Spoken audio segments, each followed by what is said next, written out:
প্রিয় দর্শক, আমি সাজিদ। আপনারা দেখছেন N24 টিভি।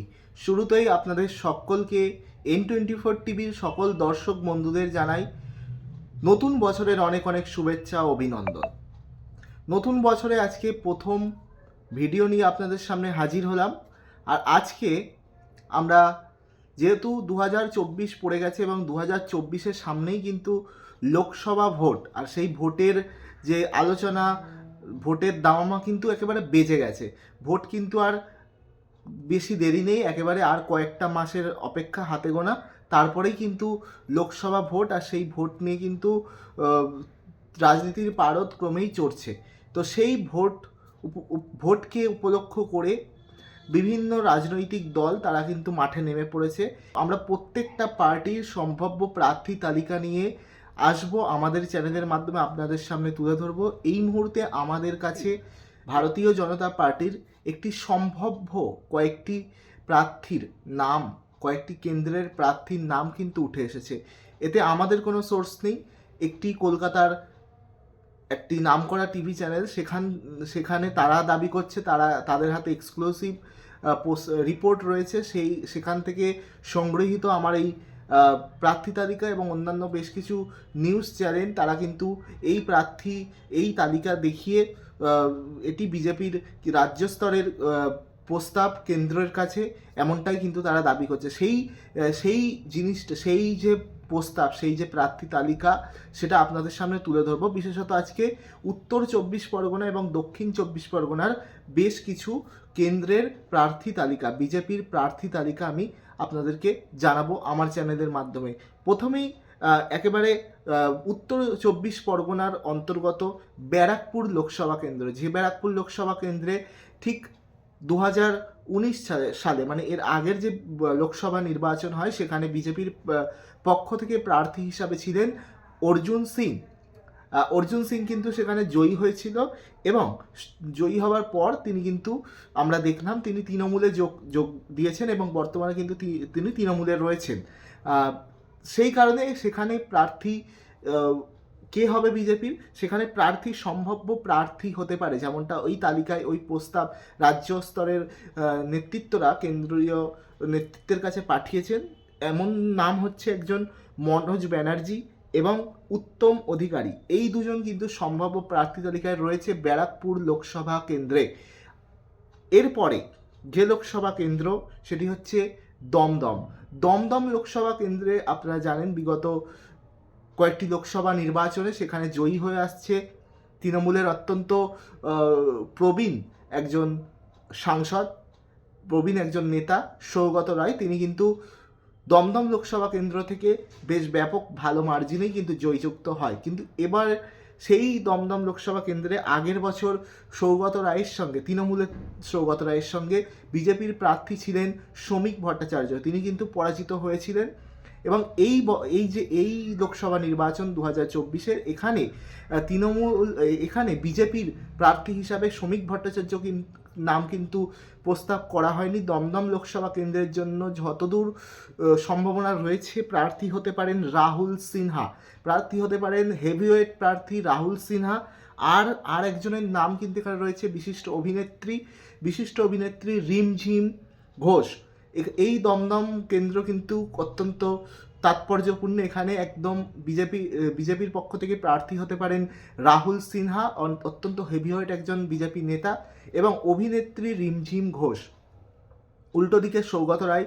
তবে এবার এই লোকসভা নির্বাচনে তৃণমূল কংগ্রেস থেকে সৌগত রায় দাঁড়াবেন কি না অন্য কোনো প্রার্থী, সেটা এখনও পরিষ্কার নয়। সেটা স্পষ্ট হলে নিশ্চয়ই আমরা আমাদের চ্যানেলের পক্ষ থেকে আপনাদের সামনে তুলে ধরব। এরপর বারাসাত লোকসভা কেন্দ্র, দমদমের পার্শ্ববর্তী লোকসভা কেন্দ্র। সেখানে তৃণমূলের পক্ষ থেকে কাকলি ঘোষ দস্তিদার, তিনি জয়ী হয়েছিলেন আগের লোকসভা নির্বাচনে। এবারও হয়তো তিনি তৃণমূলের হয়ে প্রতিদ্বন্দ্বিতা করবেন। এবং আগের যে লোকসভা নির্বাচন, সেখানে বিজেপির পক্ষ থেকে ছিলেন মৃণাল কান্তি দেবনাথ। তিনি কিন্তু পরাজিত হয়েছিলেন কাকলি ঘোষ দস্তিদারের সাথে।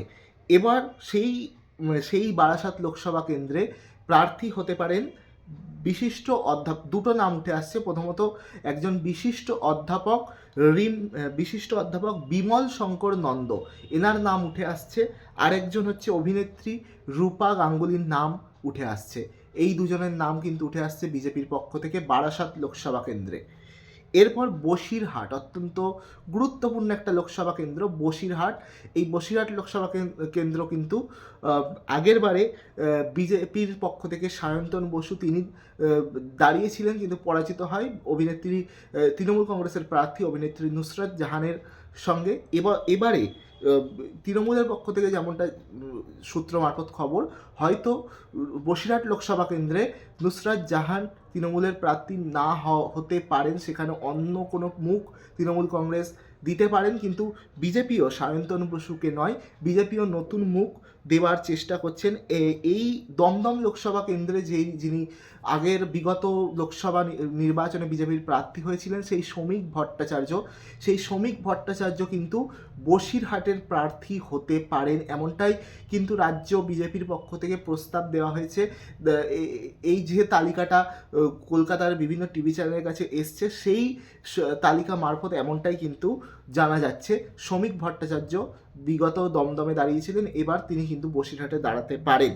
এরপরে আরও একটা নাম উঠে আসছে, সেটি হচ্ছে জয় ব্যানার্জি, অভিনেতা জয় বন্দ্যোপাধ্যায় বা জয় ব্যানার্জি।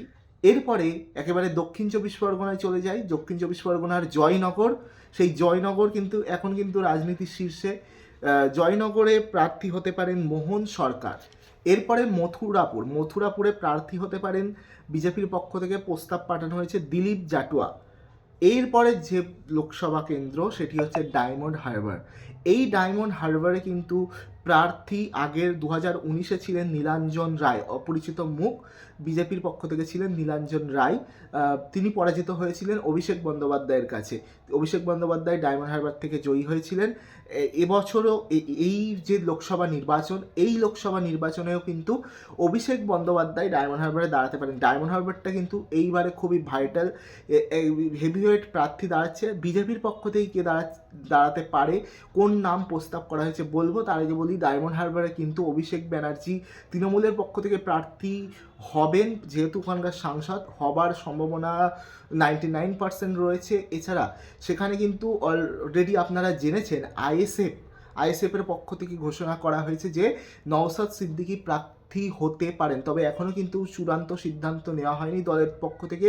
তবে নওশাদ সিদ্দিকী ব্যক্তিগতভাবে বলেছেন আইএসএফের পক্ষ থেকে তিনি প্রার্থী হতে পারেন। আর বিজেপির পক্ষ থেকে কিন্তু প্রার্থী নাম হিসাবে দেওয়া হয়েছে দিলীপ ঘোষ। যে দিলীপ ঘোষ 2019-এ মেদিনীপুর লোকসভা কেন্দ্র থেকে ভোটে জয়ী হয়েছিলেন, এবার সেই কেন্দ্র থেকে তাকে সরিয়ে এনে ডায়মন্ড হারবারে তাকে প্রার্থী করার সম্ভাবনা দেখা যাচ্ছে। এই দিলীপ ঘোষ যে মেদিনীপুর লোকসভা কেন্দ্রে আগের লোকসভা নির্বাচনে জয়ী হয়, সেই লোকসভা নির্বাচনে এই যে লোকসভা 2024-এর লোকসভা নির্বাচন, সেই নির্বাচনে কিন্তু প্রার্থী হতে পারেন মেদিনীপুরের কথা বলছি, মেদিনীপুর লোকসভা কেন্দ্রে প্রার্থী হতে পারেন অভিনেত্রী অঞ্জনা বসুর নাম কিন্তু উঠে আসছে, বিশিষ্ট অভিনেত্রী। তার নাম কিন্তু উঠে আসছে দিলীপ ঘোষের কেন্দ্র মেদিনীপুর থেকে। আর দিলীপ ঘোষের নাম প্রস্তাব করা হয়েছে অভিষেকের বিরুদ্ধে প্রতিদ্বন্দ্বিতা করার জন্য ডায়মন্ড হারবার। তাই ডায়মন্ড হারবারে ত্রিমুখী লড়াই হতে চলেছে। অভিষেক বন্দ্যোপাধ্যায়, নওশাদ সিদ্দিকী যদি দাঁড়ায় সম্ভাবনা রয়েছে, আর দিলীপ ঘোষ। গোটা বাংলার নজর এই ডায়মন্ড হারবারে থাকবে। এরপরে শেষ যে কেন্দ্র আজকে আমাদের লিস্টে সেটি হচ্ছে যাদবপুর।